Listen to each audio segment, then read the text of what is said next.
नमस्कार। शुरुआत करते हैं आज की बड़ी खबर के साथ। योगी सरकार के 4 साल पूरे होने के मौके पर सीएम योगी ने सरकार की उपलब्धियों का रिपोर्ट कार्ड जनता के सामने रखा।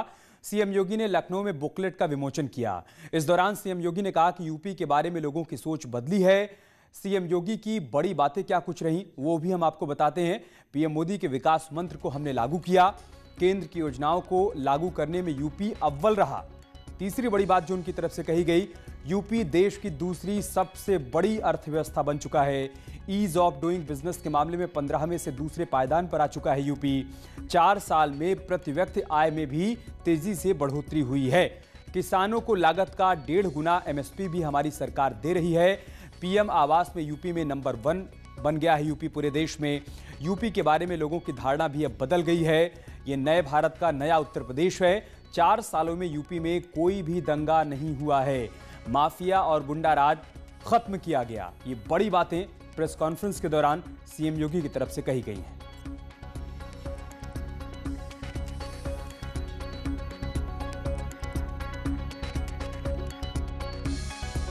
पूरे प्रदेश वासियों को आदरणीय प्रधानमंत्री जी के मार्गदर्शन में, उनके निर्देशन में रिफॉर्म, परफॉर्म और ट्रांसफॉर्म के इस मंत्र का एक मूर्त रूप उत्तर प्रदेश को देने के लिए, उत्तर प्रदेश में हुए व्यापक परिवर्तन के लिए उत्तर प्रदेश के 24 करोड़ जनता का अभिनंदन करते हुए उन्हें हृदय से बधाई देता हूं। मुझे हार्दिक संतुष्टि की अनुभूति है कि उत्तर प्रदेश में ठीक आज ही के दिन 4 वर्ष पहले भारतीय जनता पार्टी नेतृत्व की सरकार के सामने उत्तर प्रदेश का दायित्व हमारी सरकार ने संभाला था और पिछले 4 वर्षों के दौरान आदरणीय प्रधानमंत्री जी के मार्गदर्शन में उस समय के राष्ट्रीय अध्यक्ष और राज्य के गृह मंत्री माननीय अमित शाह जी, भारतीय जनता पार्टी के केंद्रीय नेतृत्व और प्रदेश संगठन के पदाधिकारियों और मंत्रिमंडल के अपने सभी सहयोगियों की मदद से हम लोगों ने प्रदेश के अंदर जो परिवर्तन किया है, आज मैं विश्वास के साथ कह सकता हूं कि इस परिवर्तन ने उत्तर प्रदेश को एक नई पहचान दी है। पुलिस रिफॉर्म के मामले में भी हम लोगों ने इस दौरान अच्छे काम किए। वर्षों से जो मांग होती थी पुलिस कमिश्नरी सिस्टम की, वहां हम लोग प्रदेश के अंदर लागू करने में सफल हुए। प्रदेश की राजधानी लखनऊ और गौतम बुद्ध नगर पुलिस कमिश्नरेट सिस्टम से जुड़ा है। पुलिस के अंदर रिफॉर्म की अन्य जो प्रक्रिया होनी थी या वहां पर पुलिस कर्मियों के लिए बुनियादी सुविधाओं के लिए, चाहे वह पुलिस लाइन में पुलिस बैरक की स्थापना या पीएसी के जर्जर आवासों के स्थान पर उनको अच्छे आवासीय बैरक के निर्माण की कार्रवाई हो, पुलिस थानों में बुनियादी सुविधाओं की आवश्यकता का हो, ये कार्य सफलतापूर्वक संपन्न किए गए। हर एक थाने में 1535 थाने, 350 तहसीलों में महिला हेल्प डेस्क की स्थापना करने के साथ ही प्रदेश के अंदर यह भी प्रयास प्रारंभ किए गए कि जो जर्जर थाने थे वहां पे नए भवनों का निर्माण हो, जिनका क्षेत्रफल ज्यादा था। इस दौरान हम लोगों ने कुछ नए थानों की स्थापना भी प्रदेश के अंदर 59 नए थाने, 29 नई चौकियां, 4 नए महिला थाना, आर्थिक अपराध शाखा के 4 थाने, विजिलेंस के 10 थाने, साइबर क्राइम के 16 थाने और फायर टेंडर के 59 यानी 59 नए केंद्रों की स्थापना भी प्रदेश के अंदर इस दौरान करने में हमें सफलता प्राप्त हुई। मुझे बताते हुए प्रसन्नता की अनुभूति है कि आज उत्तर प्रदेश निवेश अनुकूल वातावरण बनाने में पूरी तरह सफल रहा। ईज ऑफ डूइंग बिजनेस में यानी व्यवसाय की सुगमता में आज उत्तर प्रदेश देश के अंदर 15-16 में जो रैंकिंग हमारी 14वें स्थान की थी, आज वह दूसरे स्थान पर है। देश की 2015-16 में उत्तर प्रदेश की जो अर्थव्यवस्था 5वें-6ठे स्थान पर थी, आज वह दूसरी अर्थव्यवस्था के रूप में देश में उभरा है।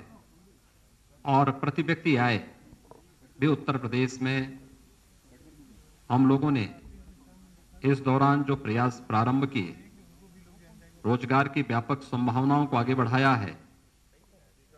प्रदेश के अंदर हर एक सेक्टर में इंफ्रास्ट्रक्चर के लिए, लोक कल्याण के लिए, एमएसएमई या एग्रीकल्चर के फील्ड में जो कार्य हुए हैं, इसके बहुत सार्थक परिणाम सामने आए हैं। और इसका परिणाम है कि आज प्रति व्यक्ति आय भी दुगने से अधिक उत्तर प्रदेश के अंदर मात्र 4 वर्ष के अंदर देखने को मिली है। बीमारू राज्य की श्रेणी से उभर करके देश की सबसे बड़ी अर्थव्यवस्था के रूप में उभरा है। जिस उत्तर प्रदेश की आबादी सर्वाधिक थी, लेकिन जब अर्थव्यवस्था की बात आती थी या प्रदेश में निवेश की संभावनाओं की बात आती थी, निवेश अनुकूल वातावरण से जुड़े हुए मुद्दों की बात आती थी, या उत्तर प्रदेश की प्रति व्यक्ति आय की बात आती थी, तो इसमें हम लोग प्रथम 3 स्थानों में कहीं नहीं टिकते थे। तो सीएम योगी ने प्रेस कॉन्फ्रेंस में सरकार की उपलब्धियों का जिक्र किया और इस प्रेस कॉन्फ्रेंस के बाद सीएम योगी अवध शिल्पग्राम के लिए रवाना हो गए हैं, जहां पर एक बड़े कार्यक्रम का आयोजन किया गया है। यहां पर भी प्रदर्शनी का आयोजन किया गया। उस प्रदर्शनी के माध्यम से सरकार की उपलब्धियों को लोगों के सामने रखा जाएगा। और अवध शिल्पग्राम से हमारे सहयोगी रंजना इस वक्त हमारे साथ लाइव जुड़ चुके हैं। हम सीधा उनके पास चलते हैं। रंजना, क्या अपडेट, क्या जानकारी आपके पास, कैसी तैयारियां हैं वहां पर और कितनी देर में सीएम पहुंच रहे हैं वहां पर?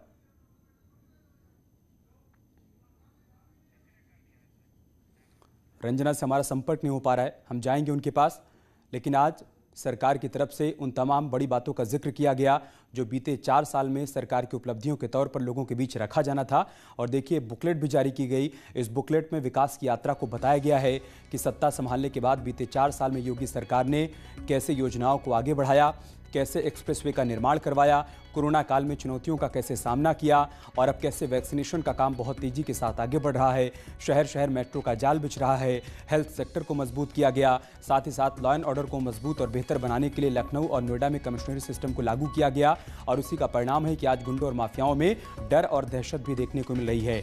इसके अलावा सीएम योगी ने इस बात का भी जिक्र किया कि शिक्षा व्यवस्था को बेहतर बनाने की दिशा में भी सरकार तेजी से काम कर रही है। नकल विहीन परीक्षा आयोजित करवाने में हम लोग कामयाब रहे हैं। जबकि अगर उद्योगों की बात की जाए तो बड़े पैमाने पर निवेश उत्तर प्रदेश में आया है। सरकार ने इसके लिए इन्वेस्टर समिट का आयोजन किया और इसका परिणाम यह हुआ कि कोरोना काल में भी बढ़ चढ़कर लोगों ने यूपी में निवेश की संभावनाओं को तलाशा है। रंजना से हमारा संपर्क हो गया, हम सीधा उनके पास चलते हैं। रंजना, क्या जानकारी, क्या अपडेट है? सीएम पहुंच गए हैं वहां पर या फिर कब तक पहुंचने वाले हैं? में मुख्यमंत्री यहाँ पे पहुँचने वाले हैं। यहाँ पे हम दिखाना चाहेंगे अपने कैमरामैन को कि काफी संख्या में लोग आए हुए हैं। इस तरफ से देख सकते हैं कि कितनी संख्या में सीएम का, क्योंकि संबोधन भी होगा यहाँ पे, तो इसलिए उनको सुनने के लिए भी लोग आए हुए हैं। तो सरकार के 4 साल जब पूरे होंगे उसके उपलक्ष्य में ये कार्यक्रम रखा गया है यहाँ अवध शिल्पग्राम में, जहाँ एक प्रदर्शनी लगाई गई है। सीएम उसका भी उद्घाटन करेंगे और साथ वो जो प्रदर्शनी के हिस्सा ले रहे हैं वो लोग लाभार्थी भी होंगे। तो इस तरह से लाभार्थियों को सम्मानित भी करेंगे। और अब थोड़ी ही देर में सीएम के आने का इंतजार शुरू हो गया है। थोड़ी ही देर में वो यहाँ पे अवध शिल्पग्राम में पहुंचेंगे। जी रंजना, इससे पहले सीएम योगी ने जब प्रेस कॉन्फ्रेंस की तब उन्होंने सरकार की 4 साल की उपलब्धियों का जिक्र किया और बहुत ज़रूरी हो जाता है चुनाव से ठीक पहले जनता को ये बताना कि जब हम सत्ता में आए थे तब हमने जो वादे किए थे कैसे बीते 4 साल में हमने उनको पूरा किया है। उन्हीं बातों का जिक्र यहाँ भी होना है। बिल्कुल, सरकार की 4 साल की उपलब्धियों, क्योंकि वो जो लोक भवन में हुई वो प्रेस कॉन्फ्रेंस थी, लेकिन वो यहाँ पे जो लोग आए हैं उनको संबोधित करेंगे। तो एक तरह से जनता के पास जो संबोधन जो सुनाना है उसके लिए ये मंच है अवध शिल्पग्राम का और यहाँ पे मंच तैयार है यहाँ पे, और यहाँ से सीएम संबोधित करेंगे लोगों को, जो लोग इस अवध शिल्पग्राम में पहुंचे हैं। तो इस तरह से देखा जाए तो पूरी तैयारी है सरकार की, क्योंकि चुनावी साल है। तो प्रेस कॉन्फ्रेंस के माध्यम से लेकर के के जनता के बीच जाने की तैयारी है और इस तरह से सरकार ने पूरी प्लान तैयार की है। ये प्रोग्राम अगर हम कहें कार्यक्रम तो पार्टी की तरफ से तैयार किया गया है और पार्टी ने पूरी एक इस तरह से कार्यक्रम तैयार किए जिससे पंचायत चुनाव से लेकर के मिशन 2022 तक का राह आसान हो सके। जी ठीक है रंजना, आप इस कार्यक्रम पर नजर बनाए रखिएगा। हम आपके पास आएंगे अपडेट के लिए। एक छोटा सा ब्रेक ले रहे हैं, बहुत जल्द होगी वापसी। खबर लखनऊ से, जहां पर धमकीबाज दरोगा को लाइन हाजिर किया गया है। मोबाइल पर बिल्डर को उसने धमकी दी थी। मामले की जांच के दौरान धमकी दी थी। आशियाना थाने का दरोगा सदरुद्दीन लाइन हाजिर कर दिया गया है। बिल्डर पर भी धोखाधड़ी के कई मुकदमे दर्ज हैं। यहां पर खाल खींचने, जेसीबी से घर गिराने की धमकी दरोगा की तरफ से दी गई थी, जिसके बाद उसे लाइन हाजिर कर दिया गया है। पैसे तुम्हारा मैं खाल खींच लूंगा, इसी मुकदमे में घबराना मत। अरे तो हमारा ये बताइए, सुनिए। सुन लो हाँ। इसी मुकदमे में तुमको तुम्हारी औकात में दिखा दिया तो कहना तुम किस वजह से भाई, आप वजह तो बताएंगे कुछ। तुम जो है झूठे मक्कार बेईमान, इसलिए। नहीं तो ये तो जबरदस्ती वाली बात कर रहे हैं ना आप। तो तुम क्यों नहीं आया? आए तो हमारी उनके वकील से बात हो गई। हमने कहा आपके पैसे ट्रांसफर करेंगे। तुमको मैं भी बेचा तुमको बुला रहा हूँ, तुम क्यों नहीं मदद कर रहे हो बेचना में? अरे भाई साहब, ये तो देख अब धारा बढ़ा रहा हूँ 409 का। अब तुम आपको इसी में तुम्हारी औकात दिखाऊंगा। तो गलत बात कर रहे हैं ना, तो आप धमकी दे रहे हैं हमको, इसका मतलब। हाँ, धमकी दे रहा हूँ तुमको। रिकॉर्ड कर लो, 409 का तुम्हारा आगे है कागज, तुम्हारा जो तरमीम करके तुम्हारी औकात दिखा दूंगा, तुम्हारी आंख निकाल लूंगा बेईमान। ऐसी कैसे बात कर रहे हो यार आप तो। हाँ, तुम जितने बड़े हो ना, तुम जितने बड़े हो अपने आप को समझ रहे हो, तुम्हारी औकात दिखाऊंगा इसी मुकदमे में। तुम बताओ, तुम्हारे घर में तुर्की लेके घर में गिरा दूंगा जेसीबी से, और मत तुम घर में जेसीबी से गिरा देंगे। तुम देखना, तुमको मतलब कैसे बात कर, घर में जेसीबी से गिरा देंगे? तुम्हारी औकात दिखाऊंगा इसी मुकदमे में। अरे आप हमको धमकी दे रहे हैं, इसका मतलब भाई साहब। तुमको मैं धमकी दे रहा हूँ, नोट कर लो, धमकी दे रहा हूँ। आगे बढ़ते हैं। अजान से शोर का मामला अब तूल पकड़ता जा रहा है। इलाहाबाद केंद्रीय विश्वविद्यालय के वीसी के बाद अब वाराणसी में बीएचयू के छात्र ने पुलिस से अजान के शोर से मानसिक परेशानी होने की शिकायत की है। वाराणसी से बड़ी खबर हम आपको बता रहे हैं। अजान के शोर पर ऐतराज है। बीएचयू के छात्र ने पुलिस से बाकायदा शिकायत की है। अजान की आवाज़ से परेशानी होने की शिकायत की गई है उसकी तरफ से। मस्जिद पर लगे लाउड स्पीकर की तस्वीर भी उसने साझा की है, जो इस वक्त हम आपको दिखा रहे हैं। वाराणसी पुलिस ने भेलीपुर पुलिस को इसकी जांच की जिम्मेदारी भी सौंप दी है। इससे पहले इलाहाबाद केंद्रीय विश्वविद्यालय की वीसी की तरफ से ऐसा ही पत्र पुलिस प्रशासन के अधिकारियों को लिखा गया था और अब वाराणसी से ऐसा ही मामला सामने आया है, जहां पर बनारस हिंदू विश्वविद्यालय के एक छात्र ने पुलिस से शिकायत की है।